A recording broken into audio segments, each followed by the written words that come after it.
आज हम बात करेंगे 5 safe tax saver government investment scheme के बारे में, जिसमें आप पोटेंशियली अप टू 13% तक का रिटर्न कमा सकते हैं। और ये स्कीम तो ऐसी है जिसमें आप इन्वेस्ट करते हैं तो आपके इनकम पे लगने वाला टैक्स भी बच जाएगा और आपके मिलने वाले जो इन्वेस्टमेंट से रिटर्न्स मिलेंगे वो भी टैक्स फ्री होगा। तो आप विन विन सिचुएशन में रहने वाले हैं।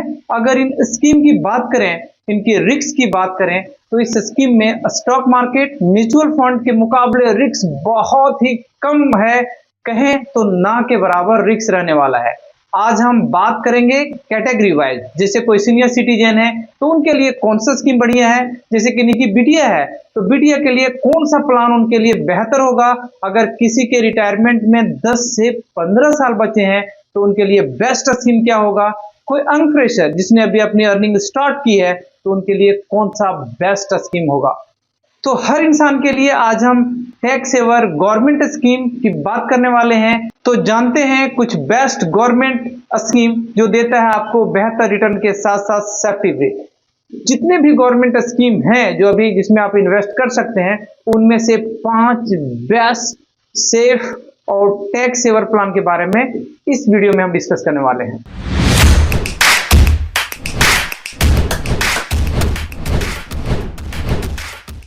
सबसे पहले बात करते हैं सीनियर सिटीजन की। यह प्रॉब्लम सीनियर सिटीजन को बहुत आता है कि वो रिटायर होने वाले हैं या हो चुके हैं।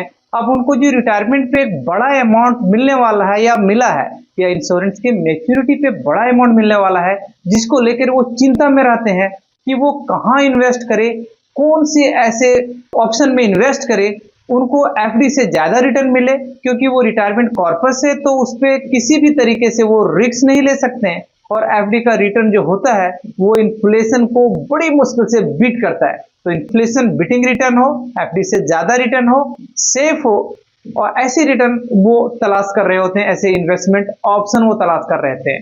तो इसका अब एक बहुत ही अच्छा सॉल्यूशन है। स्कीम का नाम है senior citizen saving scheme. Senior citizen saving scheme की एज लिमिट जो है 60 ईयर आपके कंप्लीट होने चाहिए और मोर देन 60 ईयर होने चाहिए, तभी इनके लिए जब एलिजिबल होते हैं। रिटर्न्स में 8.2% का आपको इंटरेस्ट मिलता है। यह बीच बीच में रिवाइज्ड होते रहता है। जहां सीनियर सिटीजन की एफडी में 7 से 7.5% के आसपास रिटर्न मिलता है, तो यह अप्रोक्स 1% अधिक रिटर्न आपको इस स्कीम में मिल रहा है। यह गवर्नमेंट बैक्ड स्कीम है तो प्राइवेट बैंक के एफडी से ज्यादा सेफ है और इसमें अप्रोक्स 1% का ज्यादा रिटर्न भी मिल रहा है। बट इसमें एक छोटा सा कैपिंग है, वो है मैक्सिमम इन्वेस्टमेंट कैपिंग। इस स्कीम के अंतर्गत आप मैक्सिमम 1% 30 लाख रुपीज ही इन्वेस्ट कर सकता है। मिनिमम की कोई लिमिट नहीं है, आप मिनिमम 1000 रुपीज भी इन्वेस्ट कर सकते हैं। इस स्कीम में लॉकिंग पीरियड है, एक जो कह सकते हैं इसमें रिस्ट्रिक्शन है वो 5 साल की है।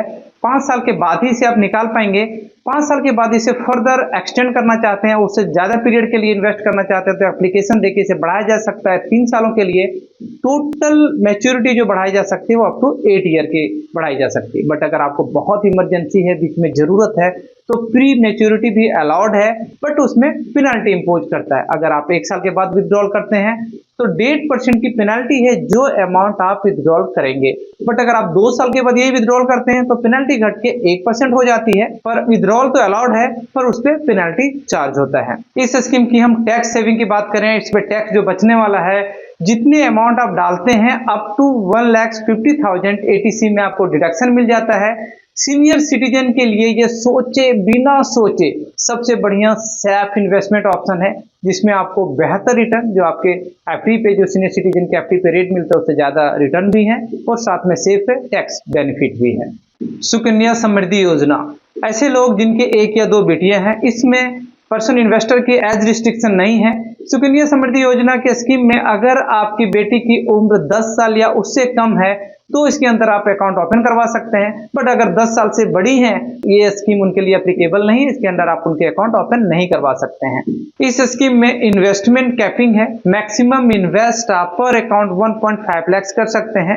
ये 1.5 लाख मैक्सिमम इन्वेस्टमेंट अमाउंट है, मिनिमम आप कुछ भी अमाउंट जमा करवा सकते हैं। इस पे रिटर्न जो मिलना है वो मिलेगा आपको 8% पर एनम, जो डिपॉजिट अमाउंट है उस पे। ये नॉर्मल एफडी से 1% या 1.5% अधिक भी है। नॉर्मल एफडी में जहां 6 से 7% इंटरेस्ट मिल पाता है, वहीं इसमें 1-1.5% आपको एक्स्ट्रा मिल जाता है। टैक्स बेनिफिट की बात करें तो इस योजना, ये जो स्कीम है, ये ट्रिपल ई कॉन्सेप्ट पे बेस है। Exempt exempt exempt. जब आप डिपॉजिट करते हैं तो सेक्शन 80C में आपको डिडक्शन मिल जाता है, आप डिडक्शन क्लेम कर सकते हैं उस अमाउंट का। जो इंटरेस्ट मिलता है वो भी इनकम टैक्स से एग्जेम्प्ट है, उसमें भी टैक्स नहीं लगना है। और जो मैच्योरिटी पर अमाउंट मिलता है आपकी बिटिया को, वो भी पूरी तरीके से एग्जेम्प्ट है। मीन्स ये सारे अमाउंट, इन्वेस्टमेंट, इंटरेस्ट और मैच्योरिटी, सारे के सारे अमाउंट एग्जेम्प्ट रहने वाले हैं। इस स्कीम में जो अमाउंट डिपॉजिट करते हैं उसकी जो मैच्योरिटी है, बेटी के 21 साल उम्र पूरा करने पे मैच्योर माना जाएगा, या उससे पहले जब भी बिटिया की शादी होती है तो उसमें ये अमाउंट विड्रॉल कर सकते हैं, उसमें ये मैच्योर माना जाएगा। इस स्कीम में जो आपको डिपॉजिट करना है वो 15 साल तक डिपॉजिट करना है, और जैसे वो 21 साल पूरा हो जाता है वो मैच्योर माना जाएगा। हम समझने के लिए उस एग्जांपल से समझते हैं। अभी आप खाता बिटिया की जन्म के साथ ओपन करा देते हैं तो आपको 15 साल तक जमा करना है, और जब बिटिया 21 साल की उम्र के अटेंड करती है, जब पूरा करती है उस उम्र को, तो या उससे पहले अगर शादी कराते हैं तो उसमें वो मैच्योर माना जाएगा।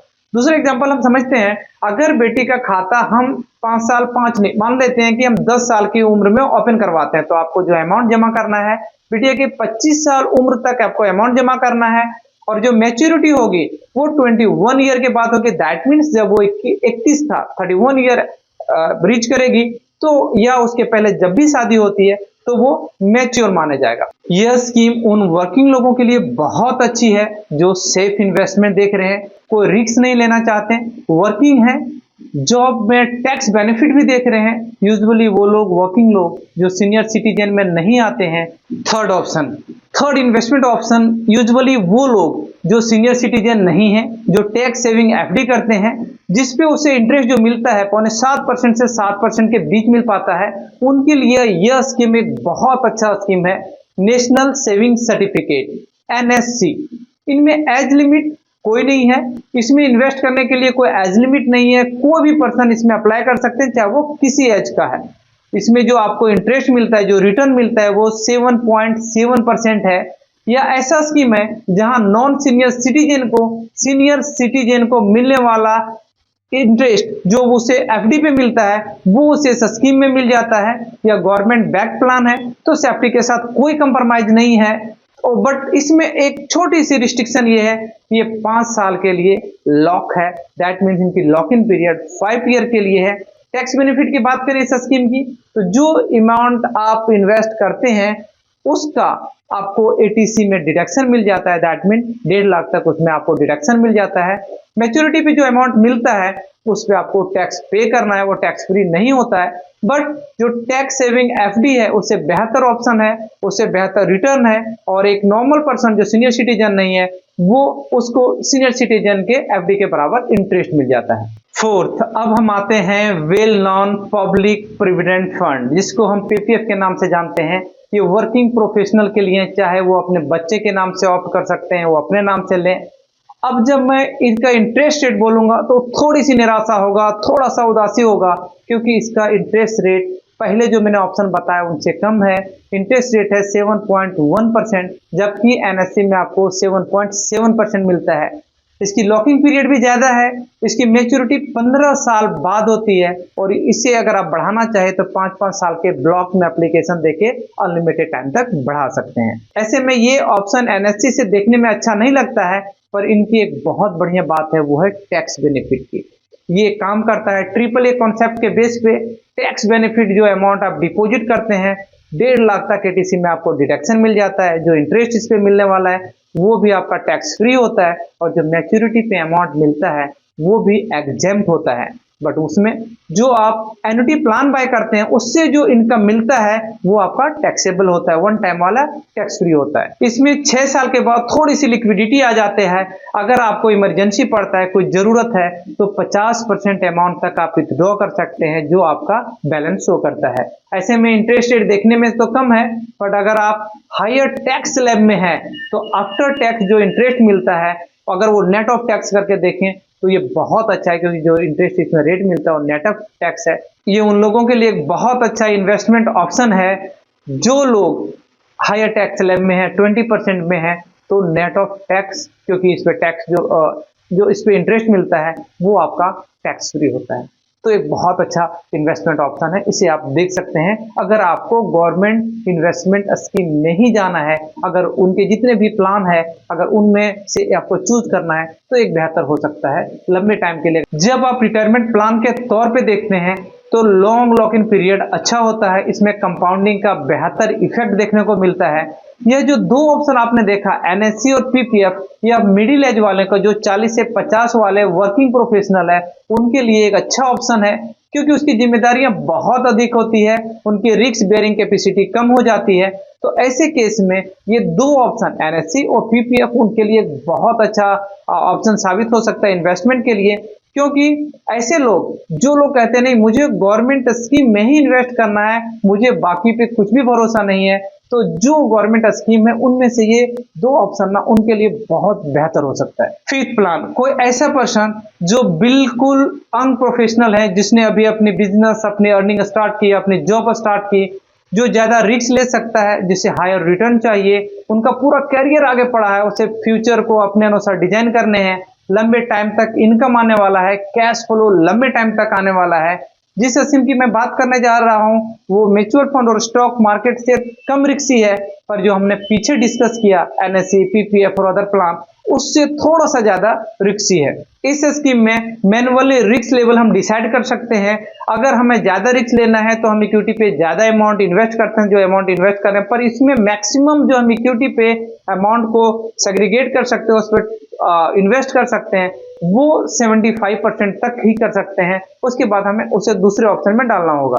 जो पर्सन कम रिस्क लेना चाहता है वो गवर्नमेंट स्कीम की तरफ जा सकता है, दैट मीन जो अमाउंट इन्वेस्ट कर रहा है उसे कहां एलोकेट करना है वो मैनुअली डिसाइड कर सकता है। इसमें एक ऑप्शन होता है ऑटो चॉइस ऑप्शन।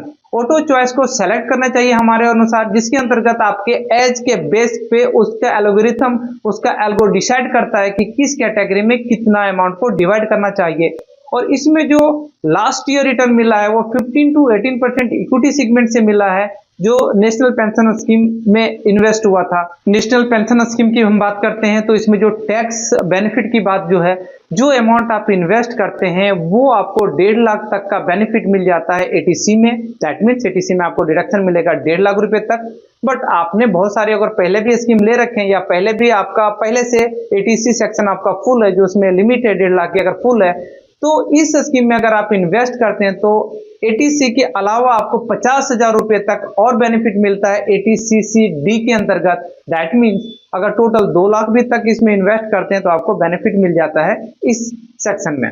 तो ये थे 5 इन्वेस्टमेंट ऑप्शन एमंग की जो गवर्नमेंट के बहुत सारी स्कीम है उनकी में से बढ़िया सबसे परफेक्ट स्कीम, जिसमें आप टैक्स सेविंग भी कर सकते हैं, आप अच्छे रिटर्न भी अर्न कर सकते हैं, और नेट ऑफ टैक्स अगर आप इनकम देखें तो जो बेहतर स्कीम्स हैं, जो गवर्नमेंट स्कीम्स है, उससे अच्छा रहने वाला है। तो ये थे हमारे आज के। अगर आपको ये वीडियो कैसा लगा, कितना उपयोगी है, तो आप हमें कमेंट करके जरूर बताएं। अगर आपको वीडियो पसंद आई है तो लाइक करना ना भूलें, और अभी तक अगर आप हमारे इस वीडियो को देख रहे हैं तो चैनल को बिना सब्सक्राइब किए ना जाएं। Thank you so much.